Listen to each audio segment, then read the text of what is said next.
அனைவருக்கும் ஸ்ரீமத் அன்பு வணக்கம். ஊர் நியூஸ் சேனலுக்கு உங்களை அன்புடன் வரவேற்கின்றேன். கடற்பயணம் தொடர் காணொலி, இது 9வது காணொலி.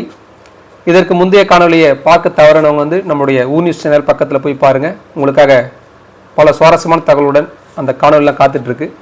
இன்னைக்கு நம்ம என்ன பார்க்க போறோம்னு கேட்டிங்கன்னா, பல ஆபத்துகள் எல்லாம் என்னென்ன ஆபத்து வரும் கடல்ல அப்படிலாம் நம்ம முன்னாடி காணொலியில் பார்த்தோம். ஒருவேளை இதெல்லாம் கடந்து கடல்ல போகும்போது கப்பல் ஏதோ ஒரு பாறையிலையோ இல்லை வேற எங்கேயோ ஒரு மணல் மேட்லையோ மோதி ஒரு சேதம் உண்டாயிருதுன்னு வச்சுக்கோங்க. ஒரு கப்பலை ஓட்டையே வந்துன்னு வச்சுக்கோங்களேன்.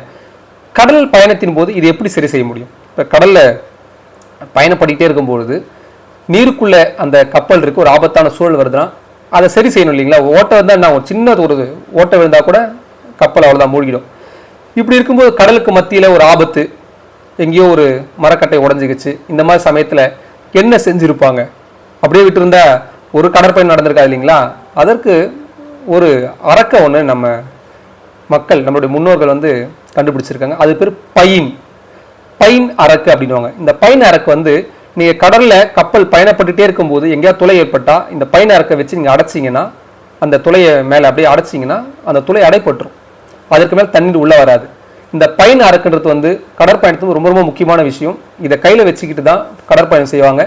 இது போல துளைகள் சேதம் ஏற்படும் போது பைன் அரக்க பயன்படுத்தி தான் இந்த கப்பலை சீர் செய்து நம்முடைய கடலோடிகள் பயணப்பட்டிருக்காங்க. இதே போன்று இன்னொரு சுவாரஸ்யமான தகவலுடன் உங்களை மீண்டும் சந்திக்கிறேன். நன்றி, வணக்கம்.